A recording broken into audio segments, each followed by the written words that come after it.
범어사에 내려오는 전설 중에 하나인데요. 옛날에 이제 그야말로 옛날에 명학스님이라고 그 범어사에서 수임을 많이 보는 그런 스님이 계셨대요. 이 스님은 주로 저녁에 밤에 혼자 계시는데요. 혼자서 하는 일이 뭐냐면 돈 세는 걸 했대요. 얼마 있나 하면서 이제 오늘 하루 얼마 벌었나 이러면서 이제 범어사는 이제 선찰 대본사거든요. 그래서 참선하고 수행하는 도량이에요.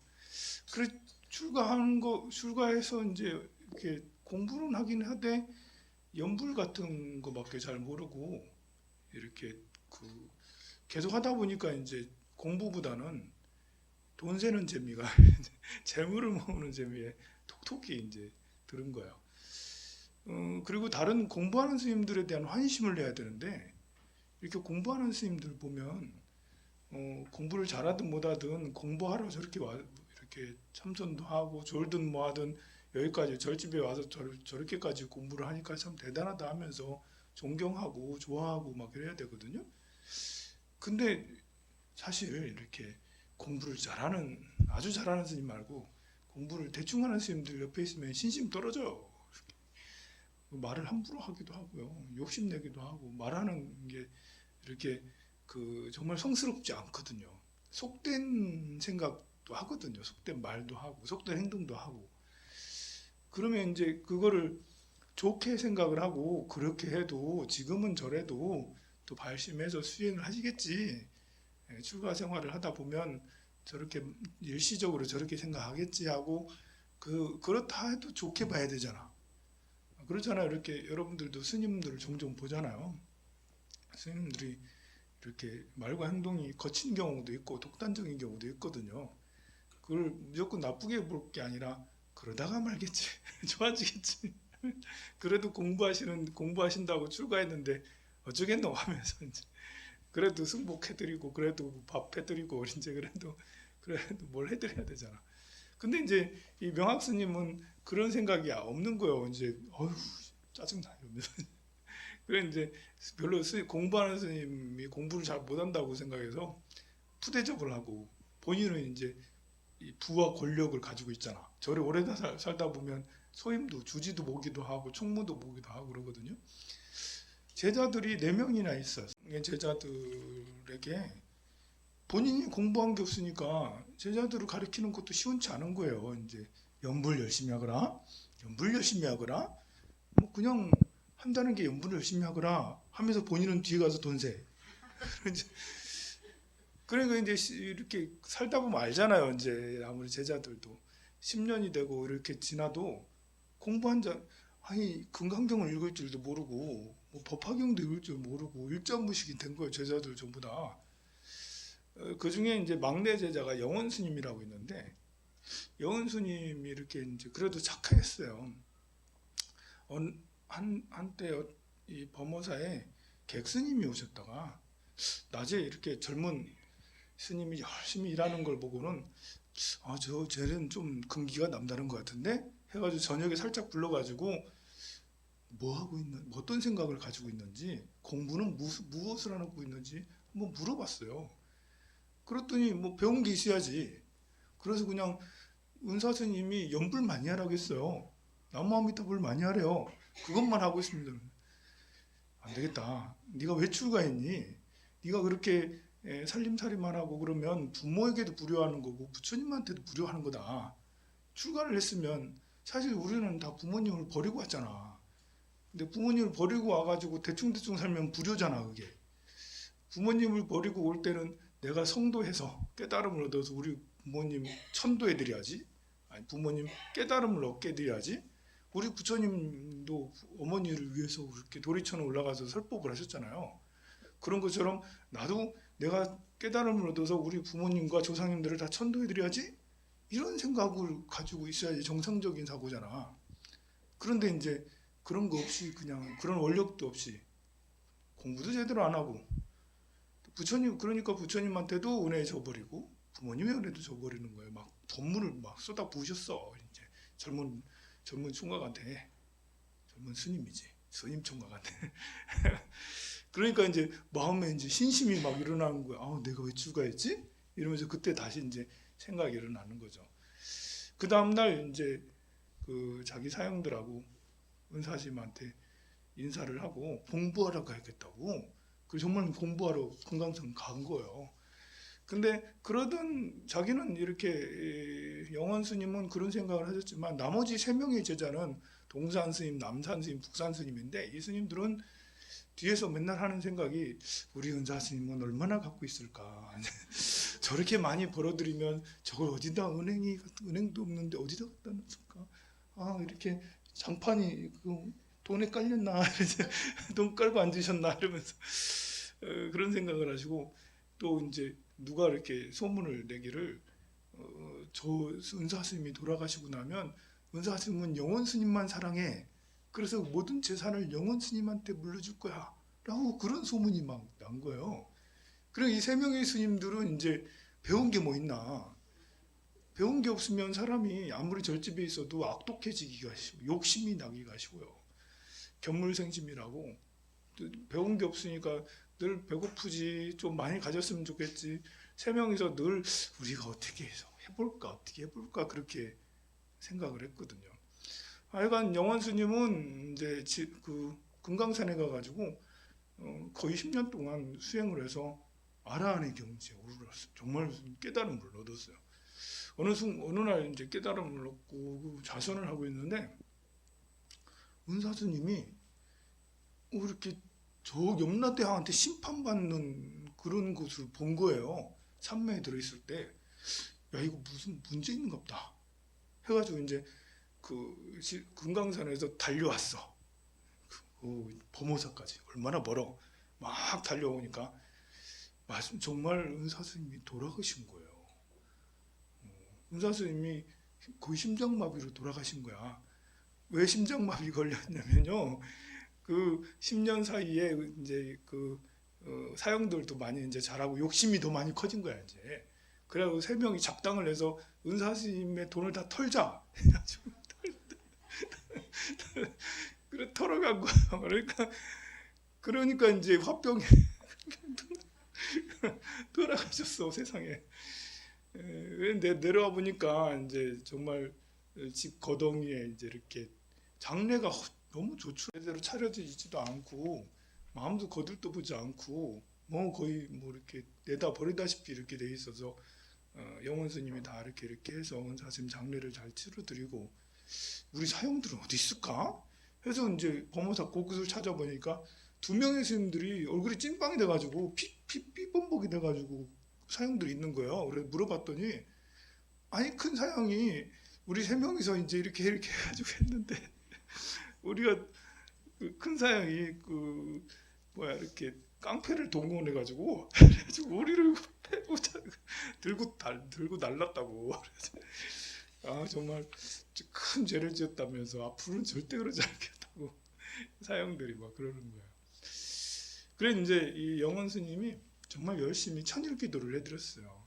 우리 은사 스님 이제 이렇게 업장이 두터우시니까 좋은 데 가시라고 지장기도를 열심히 천일 동안 해드렸는데요. 그러고 나서 이제 한번 꿈을 이렇게 꿨어요. 그랬더니 꿈에서 은사 스님이 핏죽을 많이 드셨다네, 좋아하셨다네. 그래서 핏죽을 벽에다 이렇게 바르고 연부를 하면 은사 스님이 나타날 거다라는 그런 계시라고 해야 되나? 그런 꿈을 꿨어요. 그런가 해서 이제 핏죽을 써가지고 기둥에다 이렇게 바르고 연부를 막 하니까 구렁이가 온 거예요. 구렁이가 공양간 있는 쪽에서. 옛날 공양간은 좀 어두컴컴하잖아. 부엌이라는 곳이. 부엌에 뭐가 살아요? 법무사는 엄청 크잖아. 굴뚝도 엄청 높고. 그래서 그 안에 구렁이들이 살았다니까.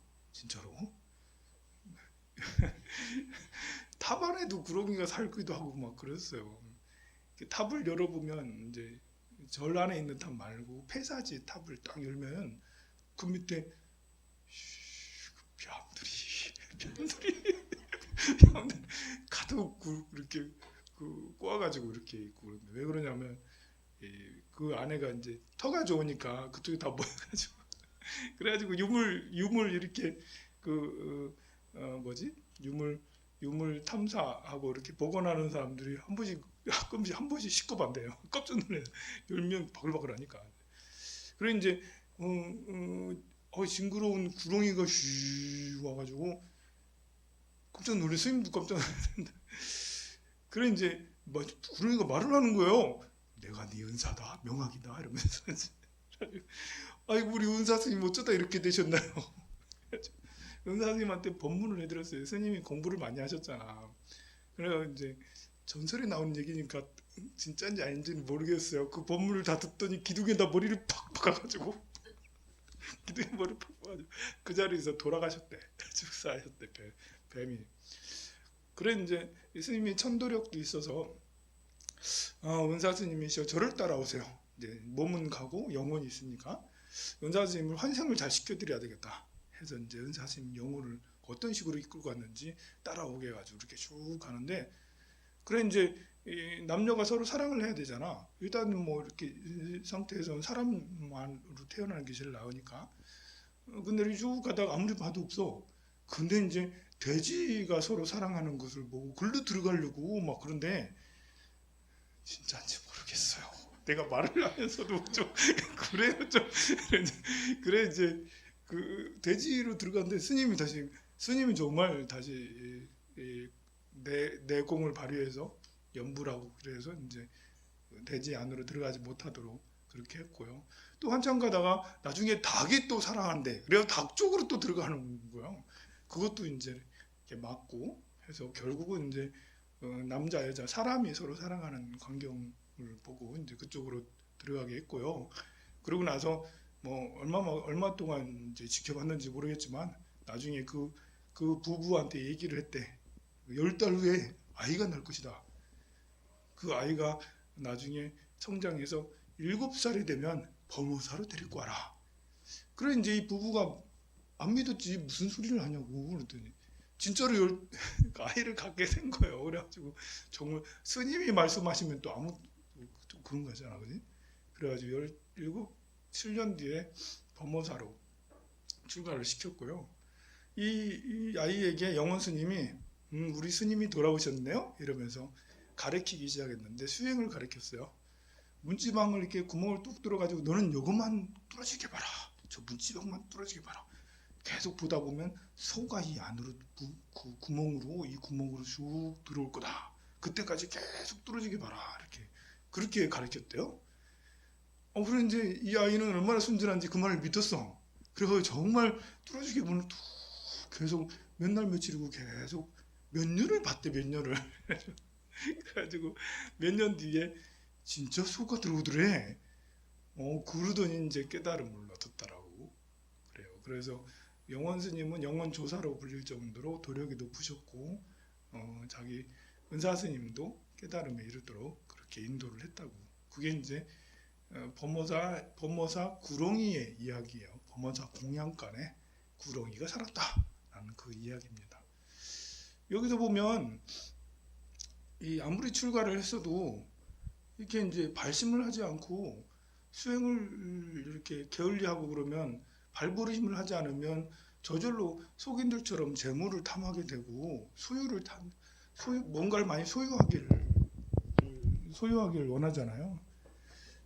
그것이 큰 문제고 그리고 제자들도 출가는 잘한 거잖아. 근데 스승을 잘못 만나니까 그런 현상에 스승을 잘못 만나서 좀 그런 게 있어요. 이렇게 은사 스님을 누굴 만나느냐에 따라서 이게 살림꾼이 됐냐, 아니면 참선하는 선방에 다니는 수행자가 되냐, 아니면 이 책을 보는 강사가 되느냐, 아니면 땡초가 되느냐. 은사 스님 만나는데 영향이 커요. 물론 은사 스님이 그 돈밖에 모른다 해도 그 제자가 훌륭한 제자가 나올 수는 있습니다만 그건 좀 드물죠. 그런데 우리가 출가를 했는데 좋은 은사 스님을인지 아닌지 어떻게 알아? 이 스님이 잘 가르치는지 안 가르치는지 어떻게 알아? 그래서 이제 각자의 지혜가 중요한 거예요. 내 삶을 그냥 운명에 맡겨서는 안 되고요. 좀 더 적극적으로 옳고 그름을 판단할 줄 알고 또 이렇게 어떻게 해야 되는지, 내가 출가를 했으면 출가자답게, 또 절에 다니면 절에 다니는 사람답게, 여러분들도 마찬가지예요. 이렇게 황룡사 이렇게 다니는데 기도는 뭐 나름 이제 절에는 자주 오는데 속으로는 이제 시기 질투에 내 욕심에 내 화를 내고 짜증내고 이렇게 되면 제가 잘못 가르치는 그게 아니라 여러분들도 발심을 해서 나도 지혜를 위해서 내 삶을 온전히 투자해야겠다. 내 나머지 삶은 오로지 지혜의 길로 가겠다. 나를 행복하게 만들고 남을 행복하게 만들고 그런 지혜의 길로 가겠다라고 소원을 세우면서 그렇게 계속 수행해 나가면 얼마나 좋겠어요. 근데 그러려면 또 세상이 있지도 않아야 돼. 세상 일을 또 등한시하면 세상이 어떻게 돌아가는지 모르면 내가 이제 내 환경이 불리한 환경이 되고 나중에 스스로 자책하게 되고 이렇게 굉장히 좀 그래요. 그래서 제가 여러분들한테 요즘에 그 북클럽을 제안을 해서 책을 선택을 해서 책 중에 경제에 관한 책, 사회 문화에 관한 책, 인문에 관한 책 이런 것들을 선택해서 여러분들한테 알려주고 있죠. 지금 계속 강의하는 건 트렌드 코리아 2020인데요. 내년은 어떤 키워드가 내년에 히트할까? 내년에 어떤 키워드가 가장 많이 이제 거론할까? 어떤 생각들을 하면서 살아갈까? 사람들이 어떤 문화를 가질까? 이걸 이제 10가지로 했는데요. 처음에는 페르소나였고요. 두 번째는 배정과 관련된 라스트 핏 이코노미였고요. 세 번째는 페어플레이어였어요. 공정함에 관한 거였어요. 오늘 여러분들한테 소개해 드리고 싶은 것은 네 번째인데요. 네 번째는 스트리밍 라이프예요. 스트리밍 라이프. 뭐든지 다 이제 접속해서 스트리밍 한다라는 거예요. 무슨 말이냐면 옛날에는 집에 가면 조금 이제 음악 애호가들 집에 가면 저런 장에 CD들이 꽉 차고 테이프가 꽉 차고 한 벽면이 LP판으로 가득 찼어. 옛날에 그런 사람들 많았죠. 나도 그런 로망이 있어서요. 북카페에 가면 CD가 굉장히 많아요. 하나 둘 사 모으고 한때는 LP판도 사 모으기까지 했어요. 중고로 좀 싸게 나올 때가 있었거든요. 근데 그거는 내 체질이 아니더라고. LP를 듣는다는 건 너무 부지런해야지. 그래, LP는 안 되겠네. 가지고 이제 벽면이 CD나 LP로 가득 차고 있는데 지금은 그렇지 않잖아요. CD, LP로 듣다가 나중에는 MP3 플레이어 나오면서 그걸 MP3로 다운받아서 봤죠. 그 다운로드. 처음에는 이제 그냥 있는 거 플레이해서 듣는 거, LP나 카세트나 CD가 나온 다음에 그 다음에 MP3가 나왔잖아요. MP3는 이제 다운로드잖아. 지금은 다운로드도 잘 안 해. 지금은 그냥 접속해서요. 스트리밍 하는 것들을 그냥 보죠. 음악을 듣고 영화를 보는 것도 스트리밍 하고 있죠. 문화가 정말 우리가 모르는 사이에 아주 빨리 이렇게 지나가고 있어요. 요즘에 이제 OTT 미디어는 OTT를 기반으로 해가지고 인터넷을 기반으로 해서 하는 이제 저는 U+를 보고 있습니다만 넷플릭스를 하는 사람도 있고 요즘에는 유튜브도 테레비로 보고 있잖아요. 그것도 스트리밍이라 할 수가 있죠. 유튜브에 올라간 것들이 전부 다 스트리밍이라고 생각하면 돼요. 유튜브에 올라가서 거기에 있는 동영상들이 플레이 여러분들이 보잖아요. 그게 이제 스트리밍 된 거라고 하면 돼요. 지금 유튜브에 있는 것들 다운받는 사람은 잘 없잖아. 그걸 그대로 플레이 시키지. 근데 이 스트리밍이라는 것이 이제 굉장히 폭이 넓어요. 유튜브만 그런 게 아니고 우리가 보는 텔레비만 음악만 그런 게 아니고요. 그 외에 다른 것들이 아주 전반적으로 굉장히 많이 있습니다. 그래서 지금은 소유하는 시대보다는 이 다운로드만 해도 소유잖아. 돈 주고 다운 받았으니까 CD를 사는 것도 소유고 이게 이제 재산 가치라고 생각을 하고 사람들은 그거를 사 모으고 이렇게 해서 이제 이렇게 소유하는 것을 소장하는 것을 좋아했던 시대가 있어. 지금도 소장하는 사람도 있지만 점점 소장보다는 스트리밍을 해서 이제 경험을만 하는 이것만 이용만 서비스만 이용하면 돼. 우리가 소장 많이 해봤더니 꼭 효과적이지 않아. 필요할 때 그냥 스트리밍해서 듣는 게 차라리 나아. 해서 접속이 스트리밍 하려면 접속을 해야 되거든요. 접속이 대세가 되는 그런 시대에 살고 있죠. 제레미 러프킨이라는 사람이 20년 전에 소유의 종말이라는 책을 썼어요. 20년 전에 소유의 종말이라는 책을 썼어요. 굉장히 이 사람들은 이제 빠르게 대처하죠. 빠르게 이제 우리보다 빠르게 대응해. 이 사람이 말하기를 소유 시대가 가고 접속의 시대가 도래할 것이라고 20년 전에 이야기를 했어요. 스트리밍 라이프의 여러 가지 모습이 있는데요. 첫 번째는 이제 공간의 활용을 얘기를 해요. 미국에 있는 디지털 미디어 중에 이제 리파이너리 29라는 미디어가 있는데 여기서 어떤 프로그램이 있냐면 스위티그스라는 프로그램이 있는데 거기서 소개한 그 프로그램이 뭐냐면 요즘 젊은이들이 뉴욕이나 맨하튼가에서 그 비싼 그 임대료 월 3,000달러 월 3,000달러에서 월 900만 원 정도 이렇게 해가지고 3,000달러면 3,500만 원 되는 350만 원 정도 되는 거잖아요. 그러니까 350만 원 또는 900만 원씩 이렇게 하는 임대료를 내고 밀레니엄 이제 세대들이 그러니까 20대 30대들이 그런 비싼 임대료를 내고 거기서 거주를 한다는 거예요. 맨하튼 거리에서 거기에서 이제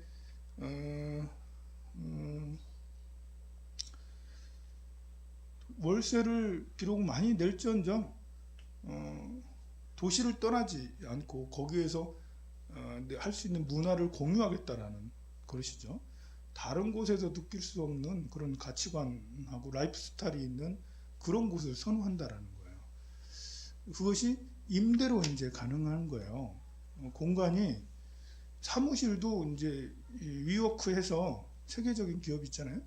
위워크로 사무실도 임대를 해. 그리고 지금 이제 우리는 원룸 임대를 이렇게 하잖아요. 해서 원룸에 한 가정에 살거나 아니면 월세 이렇게 하잖아요. 근데 그런 개념에서 더 벗어나서 월세라는 것이 그 안에 가구까지 다 배치가 되고요. 그 안에 이제 그 어떤 세팅되어 있는 이런 모든 것들이 이미 이제 취향에 따라서 원하는 것에 따라서 다 이제 이렇게 인테리어들이 젊은 사람들이 좋아할 만한 아주 고급지고 그렇게 이제 세팅을 다 해놓고 한다는 거죠. 그리고 가히 상상할 수 없을 만큼 그냥 이렇게 그 한 세대에서 거실이 몇 개나 될 수 있고 옥상에서는 바베큐를 해 먹을 수가 있고 그리고 이제 음악 감상을 할 수가 있고 심지어 요가를 할 수가 있고 요가 룸이 따로 있고 액티비티 이런 자기 취미를 할 수 있는 룸이 따로 있고 그렇게 이제 이렇게 그런 공간을 이제 세를 넣는데 월 임대료를 하는데 그걸 먼저 스트리밍 라이프라고 할 수가 있죠. 우리는 지금 스트리밍 하고 있죠. 이제 일부 사람들은 월세 내는 사람들은 근데 그런 것이 거의 완벽에 가깝게 이제 스트리밍 하고 있다라는 그런 것이에요. 이렇게 코어하우스 비전에서 하는 쉐어하우스 브랜드가 있는데요. 커먼타운이라는 브랜드가 있는데 처음에는 재작년에 3개의 지점으로 했던 것이 지금은 이제 33개의 지점을 늘렸는데 거의 대부분 강남 3구에 집중이 되어 있다고 그래요. 그리고 SKD&D에서도 소셜 아파트먼트인 테이블을 운영을 하는데 역시 그것도 서울에서 강남에서 가장 이제 강남역에서 가장 임대료가 비싸다는 4호선이 아니라 4번 출구에 거기에 이제 이렇게 그 사무실을 내고 임대를 하는 그런 이제 젊은이들이 많다고 그렇게 하죠. 하루를 있더라도 한 달을 살더라도 힙한 동네, 그러니까 가장 메인이 되는 뜨는 동네 살려고 하는 거기에 거주해 보고 싶은 젊은이들의 욕망이 있잖아. 사실 그쪽에 집값은 가히 헤아릴 수 없잖아요. 수십억 되잖아요. 그러니까 그거를 조금 비싸더라도 한 달 또는 1년 임대를 해서 스트리밍을 해서 산다라고 하는 그런 것입니다. 그리고 이제 그건 우리나라뿐만 아니라 영국이나 아니면 네덜란드나 독일에서도 이런 세계적으로 이렇게 하다 보니까 여기에서 위워크 가입을 하면 내 사무실이 영국에도 있을 수 있고 미국에도 있을 수 있고 그리고 네덜란드에서도 있을 수 있는 거예요. 월 구독을 내면 구독료를 내면 그쪽으로 옮겨갈 수 있다라는 거죠. 여기서 한 달 하다가 영국에 가서 내 사무실에서 영국에서 사무실을 해야지. 왜냐면 내가 월 구독료를 내고 있으니까 월 얼마씩 몇백만 원씩 내고 있으니까 그 사무실을 자유롭게 옮겨갈 수 있는 거예요. 국제적으로. 국내에서도 할 수 있지만 국제적으로도 옮겨갈 수 있는 그런 시스템들이 점점 갖춰지고 있는 거예요. 그리고 이제 이런 공간적인 그런 것뿐만 아니라 이제는 취향, 전문가들이 선택해준 취향이잖아요. 이런 추천 스트리밍도 있어요. 어떤 것을 말하냐면 미국의 후치라는 이런 스타트업 기업이 있는데 월 9.9달러를 내면 그 뉴욕에 있는 맨하튼가에 있는 거기에 가입되어 있는 거기 그 술집에서 술 한 잔씩 먹을 수 있는 매일 한 잔씩 먹을 수 있는 이런 것들을 한다는데 그게 인기가 그렇게 많다네요.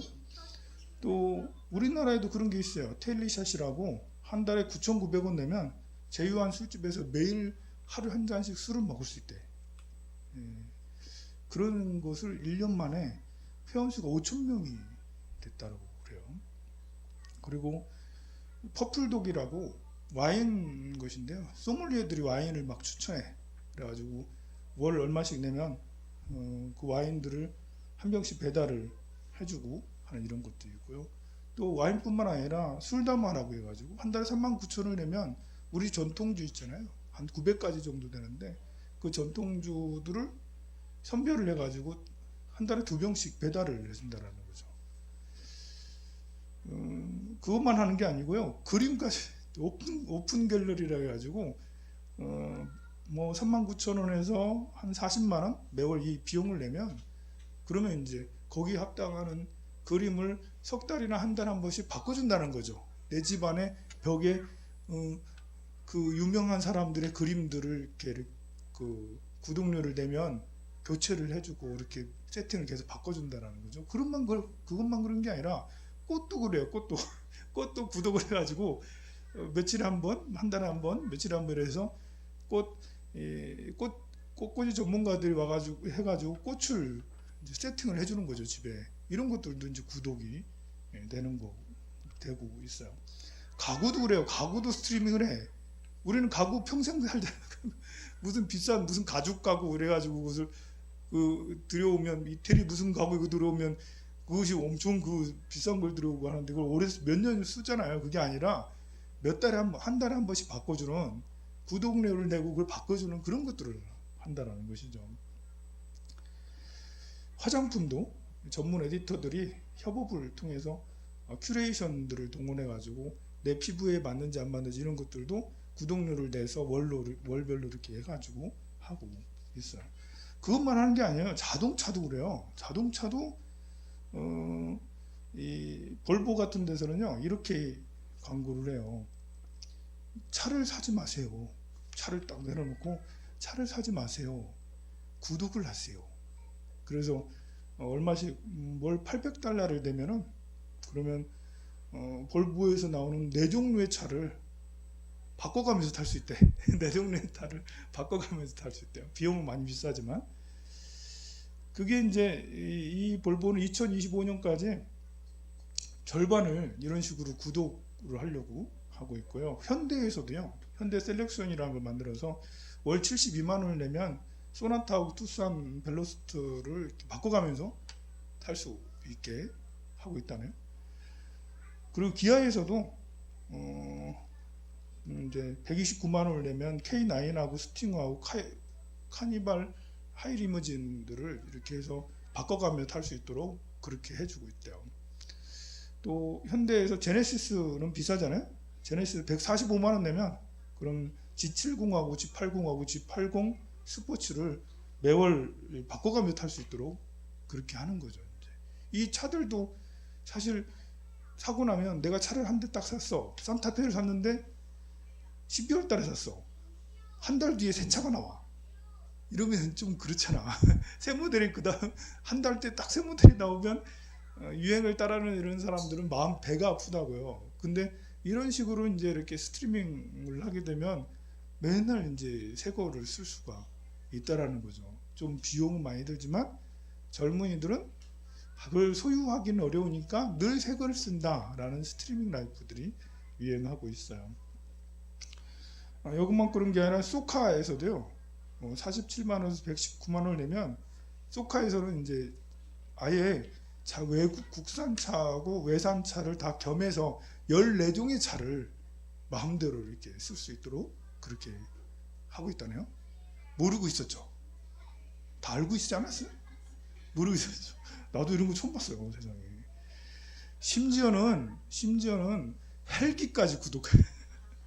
헬기 그리고 잠수함까지 잠수함까지 구독을 하고 액션 카메라나 이제 텐트 같은 것도 한다고 그래요.